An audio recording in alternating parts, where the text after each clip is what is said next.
carpenter ants love wood, especially damp, decayed wood where they make their nests. So your first step is to find that nest so that you can target the population. Search for ant activity anywhere there is moisture, around the dishwasher, around the sinks, maybe around leaky windows or the door. What you're looking for is little piles of sawdust, which is proof of their tunneling, or even a high concentration of ants in one spot. Can't find any evidence of indoor nesting? Lucky you, it could mean that the nest is outside. Amazingly, those small, large ants can travel up to 100 meters away from their nest to forage. So it could be that they're just coming to your cottage because they see it as a food source. In either case, the solution is the same. Our experts recommend using liquid ant killer wherever you see them traveling. They will traipse through the bait and they'll take it back to their colony.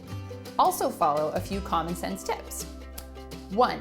Make sure that you're eliminating any standing water or area of dampness outside your cottage. 2nd, store firewood outdoors in a dry place up off the soil, not up against the building. 3rd, keep your kitchen clean and store food in tightly sealed containers. And 4th, if possible, repair cracks and holes where the ants might be getting in. Lastly, a word of warning. As you likely know, these guys can do serious damage to your cottage. So don't wait too long before calling in the professionals if your DIY efforts aren't